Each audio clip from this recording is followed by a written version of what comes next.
Welcome, everyone. Good morning to those of you on East Coast time. Good afternoon and good evening to those of you in other time zones. Thanks so much for your interest in our session. As you know, we're here to discuss CSO-led budget advocacy for domestic resource mobilization. And this, of course, is particularly for health sector issues. We have 3 speakers on our panel today to provide real-world examples of successful budget advocacy campaigns on various health issues.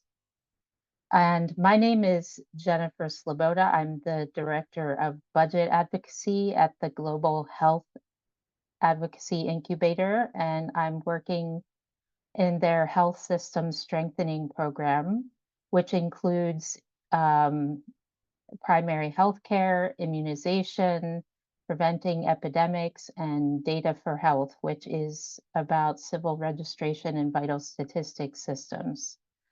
And I'd first like to provide a brief presentation to give a framework for the panelists' discussions about their budget advocacy on health priorities.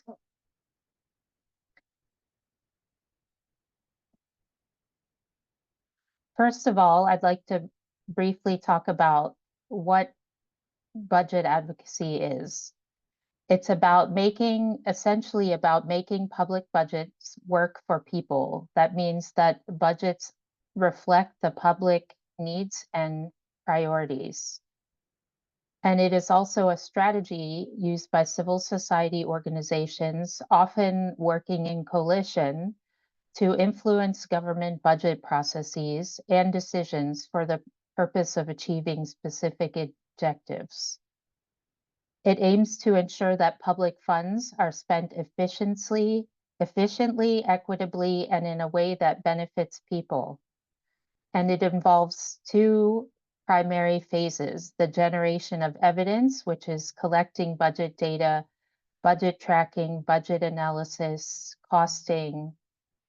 For example, those are some of the key evidence generation activities. And of course, strategic advocacy, which makes use of this evidence to make a case for their budget advocacy objective. And why is civil society budget advocacy important?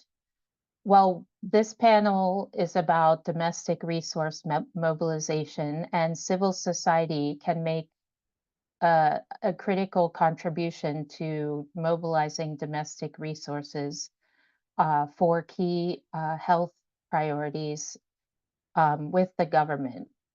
It also ensures that budgets are more equitable, inclusive, and responsive to the needs and priorities of people, especially marginalized groups, because civil society organizations often have closer relationships with communities and can assess their needs and also amplify and elevate their priorities to government.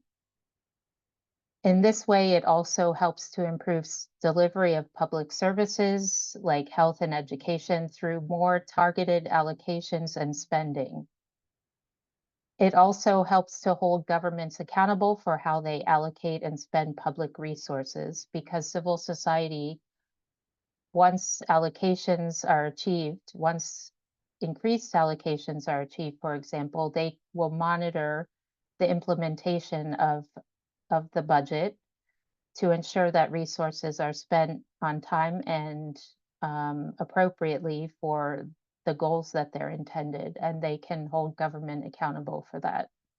It also strengthens public participation in budget decision-making processes, leading to more effective and equitable use of funds. And it also can hold governments accountable for financial commitments made in international agreements and national strategies. The SDGs is one such example, but there are many examples of international agreements, for example, around family planning, where governments had made commitments financial commitments, and civil society plays a key role in holding governments to account for those commitments, as well as those in national strategies, of course. The Global Health Advocacy Incubator has developed an approach to budget advocacy, which is based on years of successful budget advocacy strategy implementation on a range of health issues. So the first step is advocacy planning or campaign planning, and this involves conducting a political and financial landscape analysis to pinpoint a budget advocacy objective and plan the strategy with indicators to track success. Secondly is implementation of the advocacy strategy. This involves building coalitions, generating evidence through budget data and other data sources, and engaging policymakers to make the case for increased investment while also monitoring the implementation of the strategy. Accountability, budget accountability involves tracking allocations and spending of increased resources, identifying bottlenecks to spending so they can be addressed, assessing and building capacity to increase accountability among both government officials and other stakeholders, and promoting transparent disbursement and effective spending. The last phase is budget sustainability. This is to ensure that funding for a priority issue is maintained over the long term. So this involves getting involved in the budget formulation process each year, the budget formulation, approval, and implementation. So it involves assessing budget needs for the next budget cycle, scaling up successful strategies, and building demand to sustain or increase the investment in the medium and long term. What is the role of civil society in budget advocacy? There are a range of important roles that civil society can play. One, of course, is the demand for better and more appropriate allocation and spending of public resources. The other is identification of budget priorities, which often comes through civil society's engagement with local communities to understand for example, their health priorities and elevate those and amplify their voices with government. Sharing of regional and global best practices on budgeting and financing for health, providing technical assistance and capacity strengthening to government on health budgets, and ensuring budget implementation. This is where I had mentioned previously, identifying bottlenecks in disbursement and spending of allocations through budget implementation monitoring, and also co-creating with governments accountability mechanisms to ensure that funds are allocated wisely and spent in a timely and appropriate manner.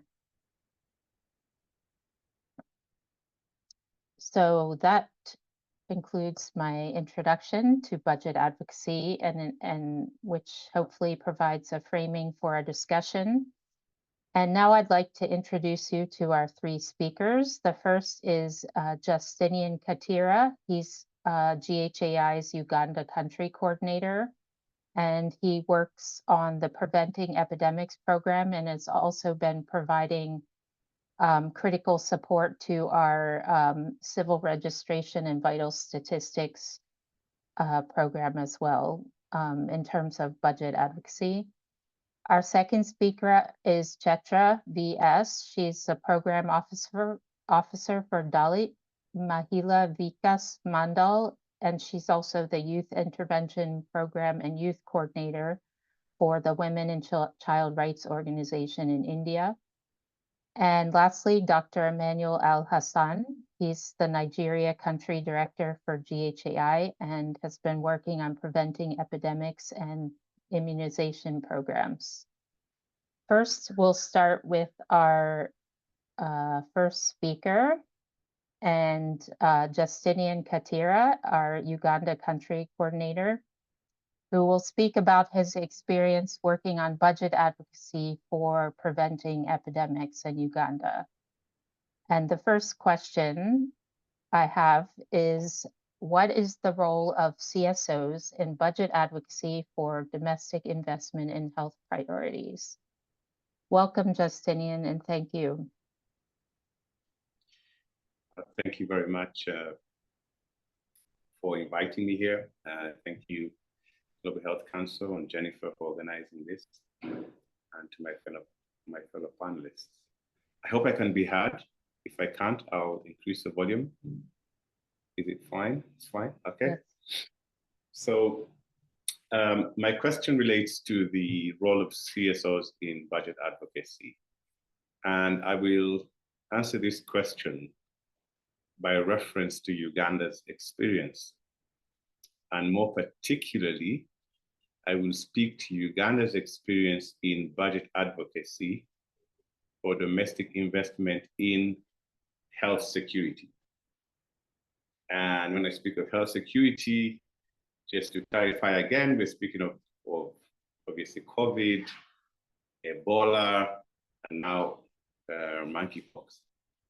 So these are very critical needs, and as you can see with what's happening now and recently, it is an important area of domestic investment.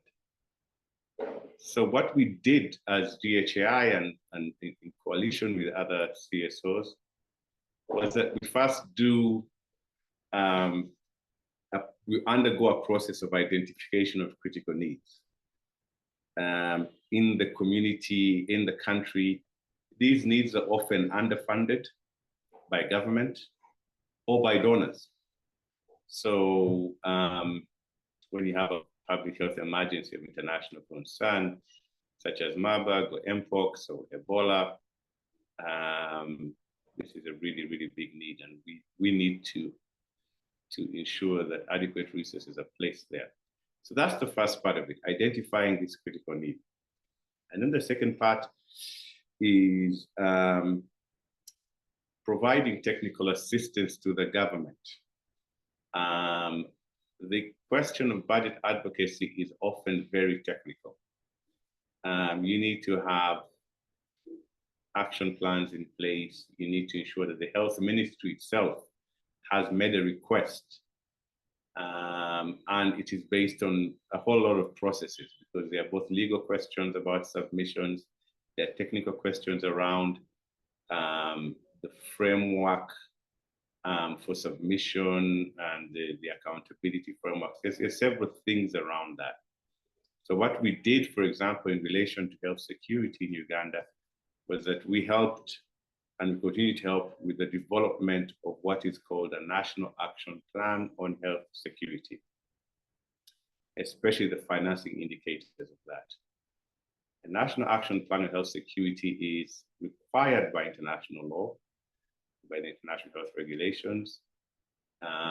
It also comes with what is called an annual operating plan. So we help the Ministry of Health develop these important instruments because they are necessary for the Ministries of Finance to ensure that the funding is provided.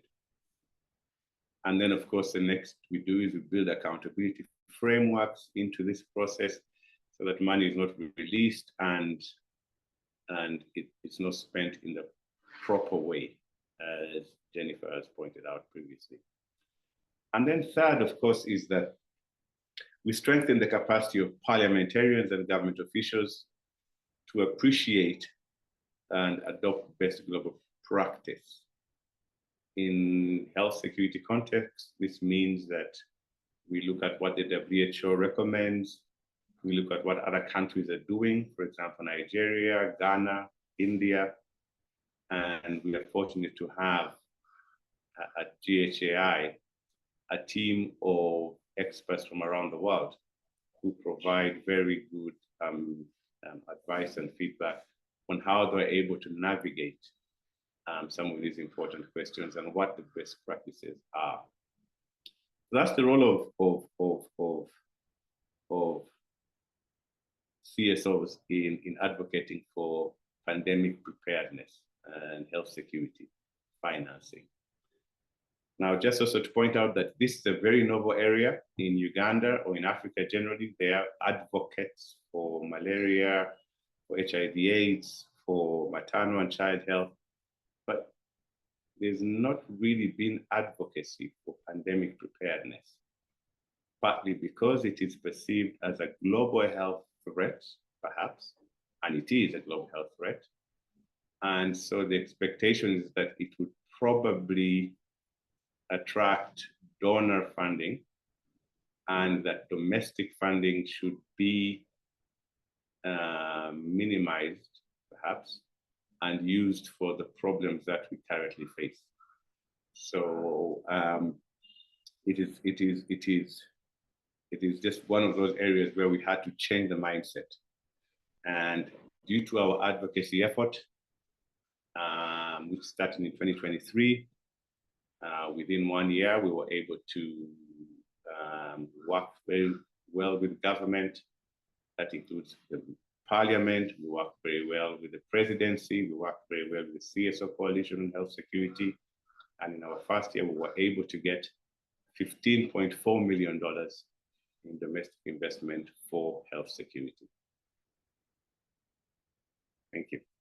Thank you, Justinian. That's a remarkable achievement. That leads to our next question,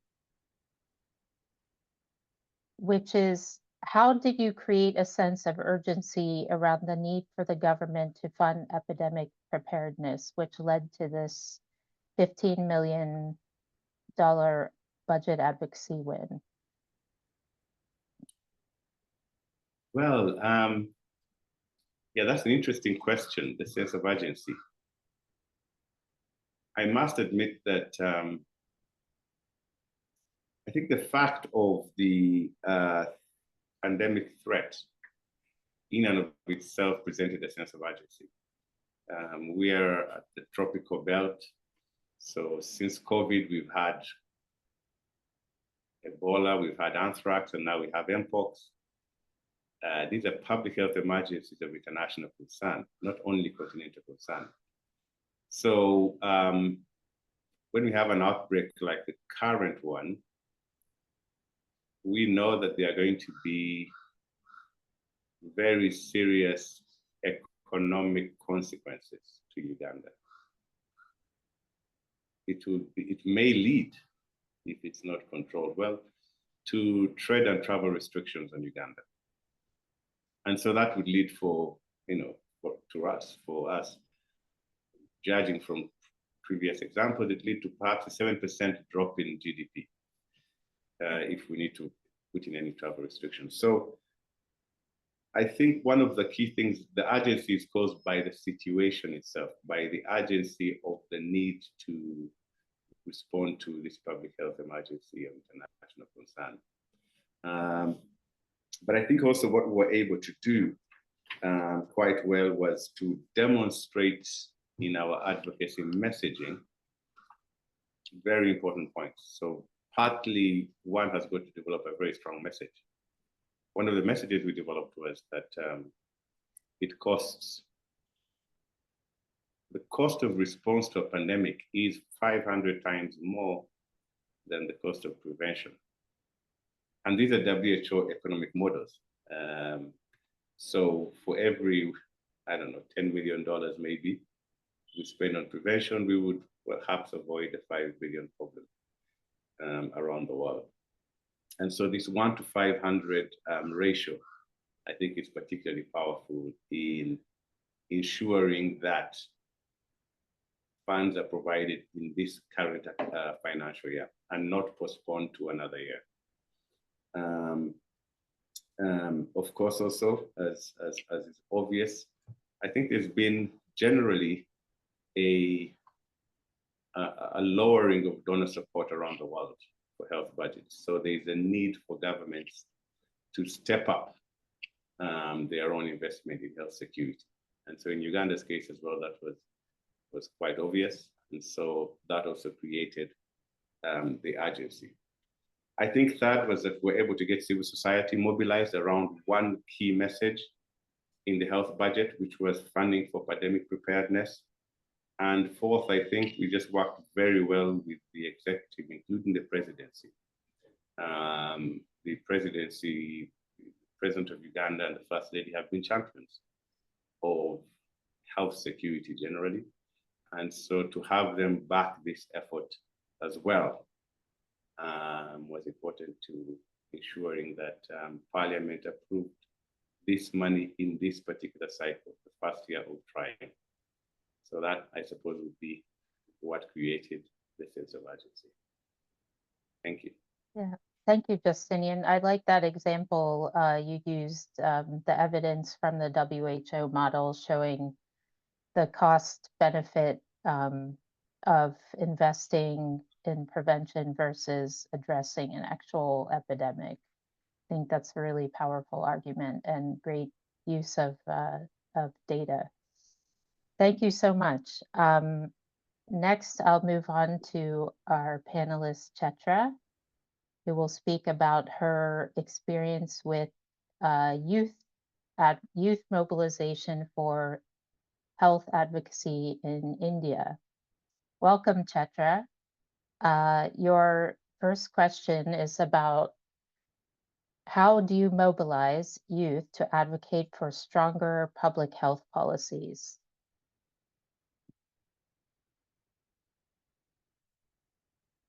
Okay, namaste. Hello to everyone. Thank you for having me. As I'm from India, and right now we have huge population, and most of the youth of this world are in India. So we started working with youth and to mobilize for the advocacy for public health, to prioritize the public health policies. We started very small with I met my I started by meeting my friends, to letting them know. Then we had meetings with schools, colleges, universities, and also we gathered the children of BD workers. BD is a small or mini cigar, you can say. It's a cigarette filled with tobacco flakes, rolled in leaf, which is called tendu. And this BD is made by women in India from rural area and small communities, and their children are the ones who are affecting the most by this tobacco and BD work making. So we started with them. We organized uh, workshops, seminars. We had collaborations with colleges and schools and universities, and even coaching classes. And we educated them, and we had awareness campaigns about the health issues which are affecting because of tobacco and other mental health issues also. We had seminars and workshops with them. Um that's how we started, and with to continue it, we had help with everyone's favorite digital media, social media. And with social media, it was for to spread a message and amplify it to broad the audience with less time. And we had meetings with influencers. We contacted them to they should also come together for this um, advocacy for the health issues. Then we also used art and culture. We had music. We took help of music, art, theater. We had street plays about health issues and tobacco control campaigns. we had, as I said, we had coalitions with other partners also, who were already working with youth for their rights. And to we also encouraged the peer-to-peer network, and we asked, we helped them to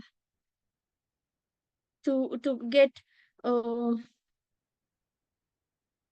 um, youth ambassadors, representatives from their own groups, so they can get to know more, and also for awareness campaigns. And that's how we could mobilize. Till right now we have more than 4,000 youth with whom I'm working right now, and that's how we could able to transform this passionate youth with full of energy for this we for this global cause, to advocate, and who are drive for this meaningful change in public health policies. And right now, yes, we are working with more than 3,000 youth who were transformed, and they could have that confidence to meet their policymakers. We had many meetings with policymakers and we asked them, we requested them to prioritize the health issues and make some policies, like um, we have done recently, with help of thousands and thousands of letters to policymakers, to government, and social media messages to increase the tax on tobacco products. And we could not achieve everything, but obviously it was a big achievement, a small baby steps, for you can say, because after that our finance minister had increased tax on cigarettes, even though it was not full, but it was we were successful to make that happen with the help of youth. Yes, thank you, Jennifer. Thank you so much, Jetra. And following up on that, um, based on your extensive policy advocacy work with mobilizing youth, how do you think civil society organizations can engage youth in budget advocacy to increase government funding of health priorities?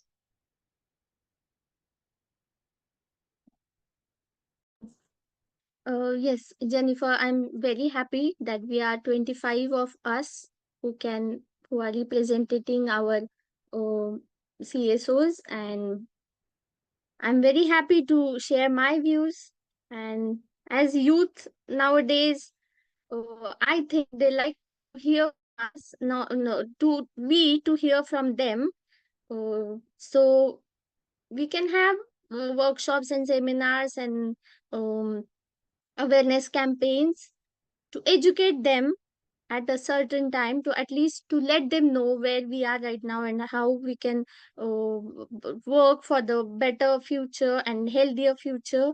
And but after that, I would like them to have more interactive sessions with youth, with the with the college groups, or the students, or the youth other groups, like even from the coalition classes, coaching classes, where they go for the to learn new things, and also engage them for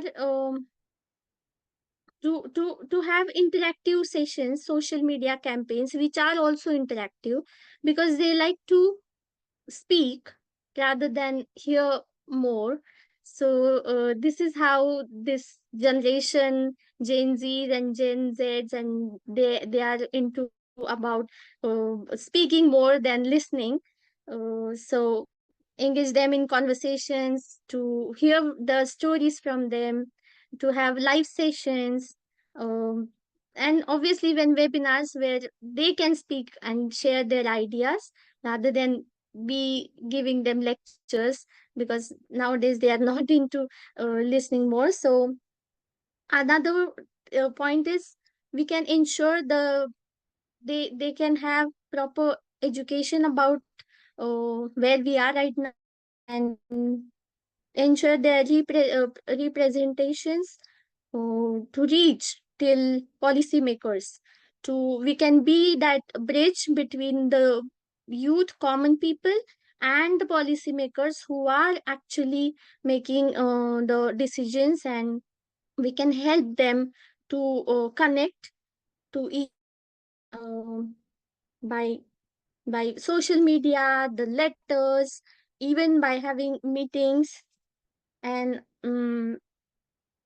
not just to have some certain point of we cannot leave them in middle, just we can connect them and just go. No, we should take this further. When we have a good policy change, we can monitor that change throughout the year. Even the budget policies, the policies which are they have already made, just like us, we in India we had made we could have a notification on online streaming platforms that they have to show the tobacco warnings on certain imagery wherever the actor or serial or shows the tobacco usage. So children or youth or newcomers, they should know that it is harmful for the health, and it is just for the purpose of entertainment, and they should not use it. So that policy we could bring, but we should monitor it. So these are some points which we can have change in our society with help of CSOs. So and then I would like to share, like I think if we could do with a small NGO, I could do that. We could reach out till more than 4,000 youth. So I think you all 25 of us, we can work together and we could reach many more. So I feel we should have a I believe rather we should have a tobacco free India, tobacco free society, and whole tobacco free world. I want a happy and healthy life for every one of us, and even the generations which are going to come. And let's be tobacco free, and let's be healthy. Thank you so much. Thank you so much, Chetra, for talking about your experiences. I should have mentioned that you've primarily worked on tobacco control policy and also a bit on funding for tobacco control policies in India. Thank you so much. I'll move on to our last speaker, which is Dr. Emmanuel Al-Hassan, our Nigeria Country Coordinator for GHAI. Welcome, Dr. Emmanuel. I'll first ask you, how can CSOs facilitate government-to-government budget advocacy on funding for health priorities? Thank you very much, Jennifer.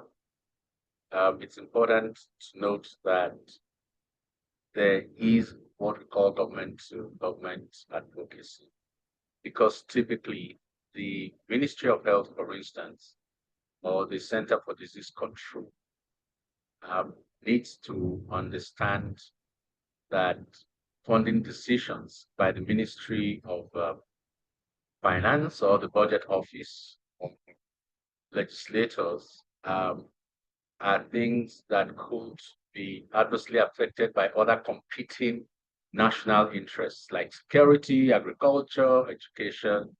And so it's important for government agencies involved in health to understand the need to advocate to their colleagues and to also conduct advocacy to lawmakers and other stakeholders that are important and necessary um, in, in taking decisions that affects funding.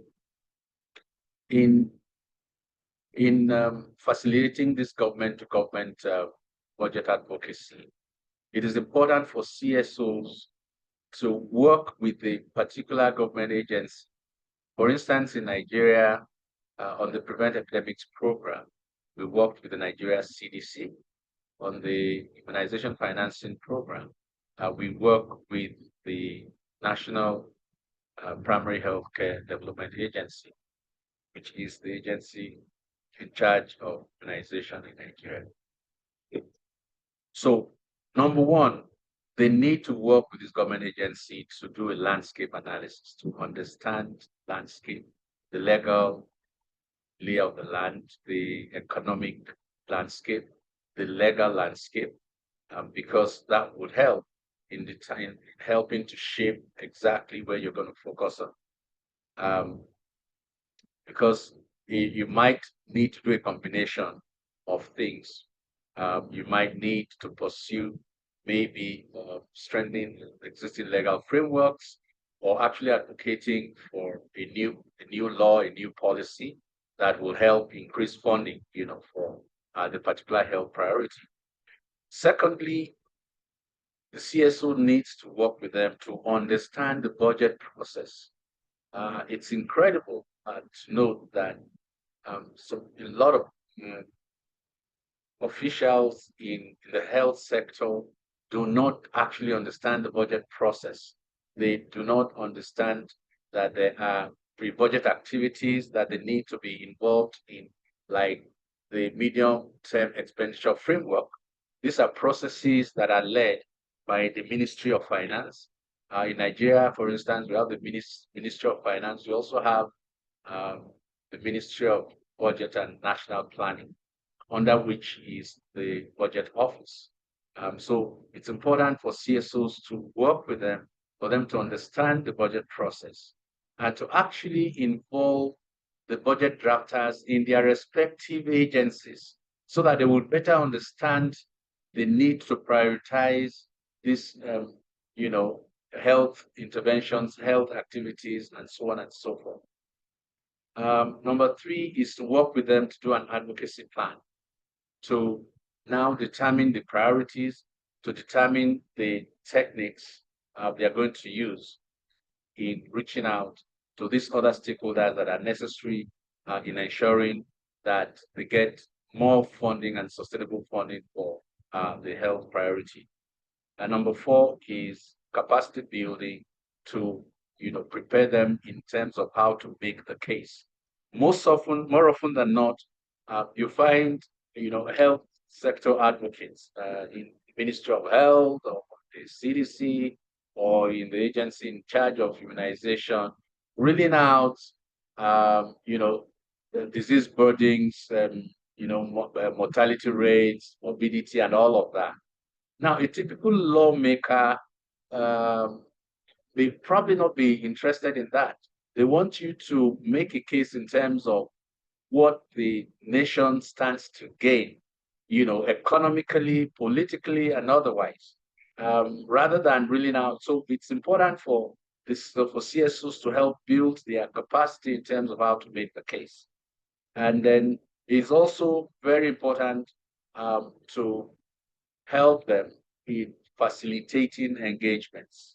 Sometimes, CSOs have ways of reaching out to other stakeholders and facilitating engagements.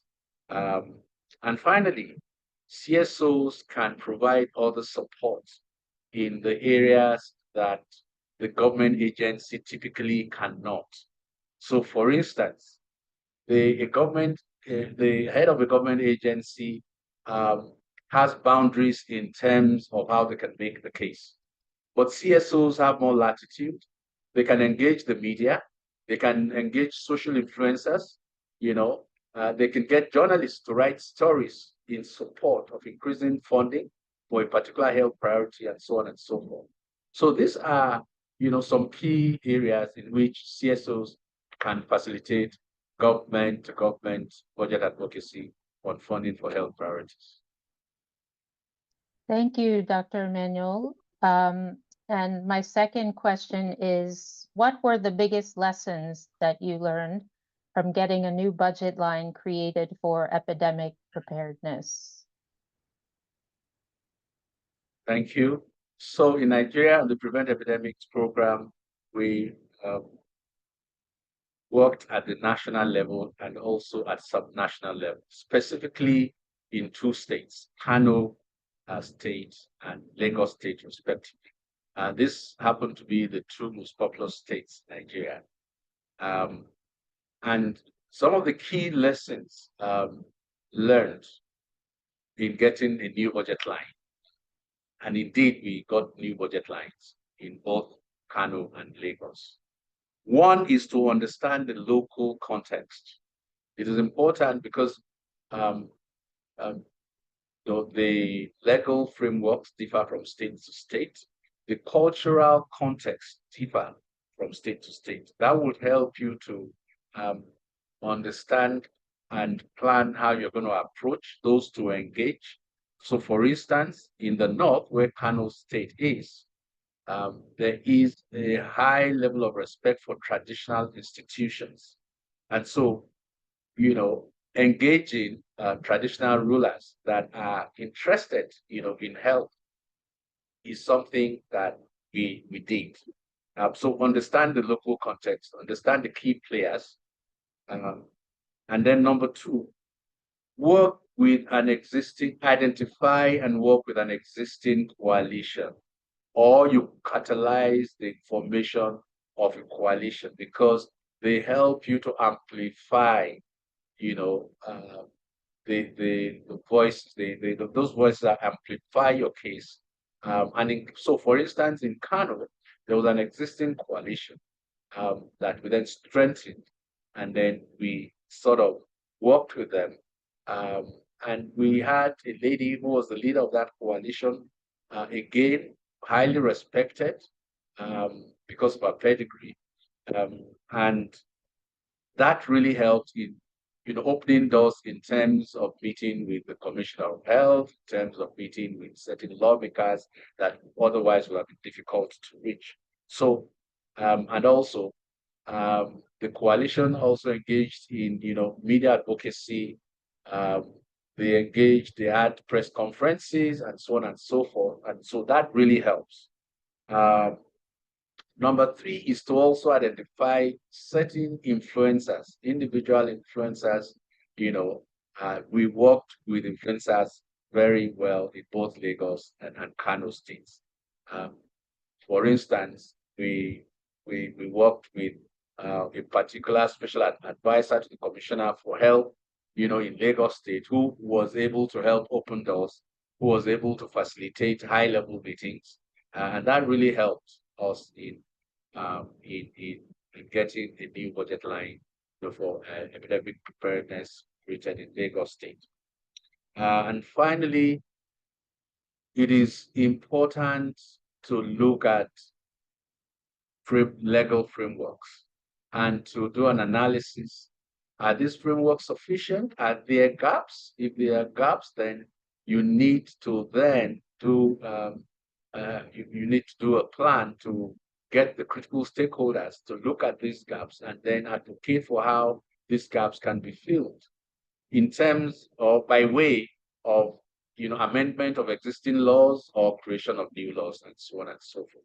I think these are some of the biggest lessons that we learned in terms of ensuring that we got new budgets passed. For instance, in Kano State, we really had to work very hard with stakeholders, with lawmakers, to get the health security law, passed in Kano. And that stipulates a particular percentage, from their monthly budgets to total revenues to epidemic preparedness and response. Thank you. Thanks, Dr. Manuel. Those were some very practical, concrete lessons that you shared from your budget advocacy. Thought very useful.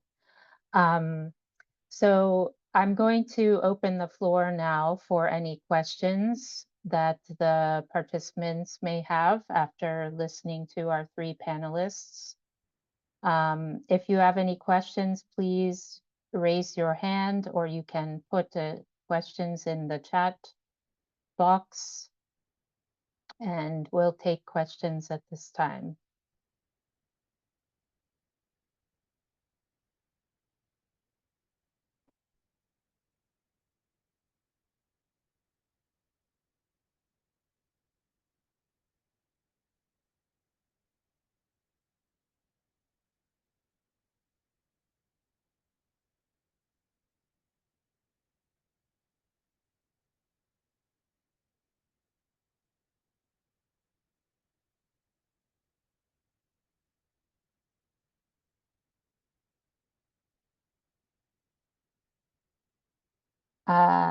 Oh, thank you. There's a question in the chat box. What are the key capacities CSOs need to develop to do budget advocacy? Thank you for that question. I could ask Justidian or Emmanuel to respond to that, or both. Yeah, I'll take a first shot, and then Justinian can then chime in. Okay.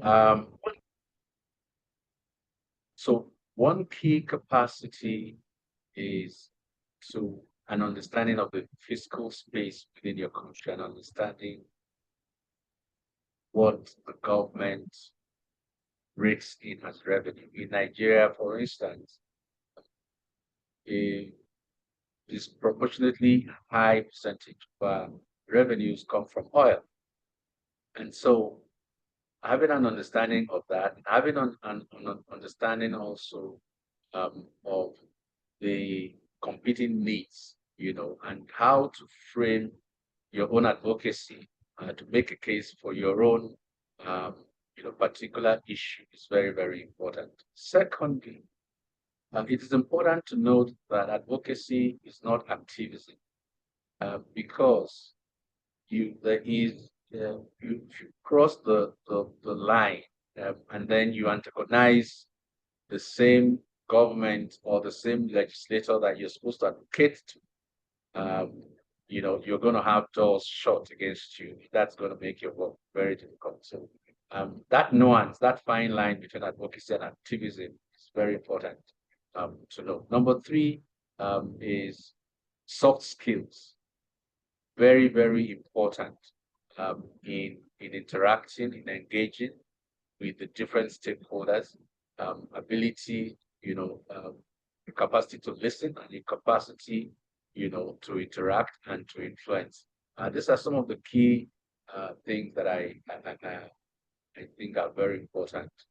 Of course, analytical skills in terms of analyzing trends, in terms of crunching the numbers to make a case, making the economic case, and so on and so forth. These are very key skills that are needed for CSOs to do budget advocacy.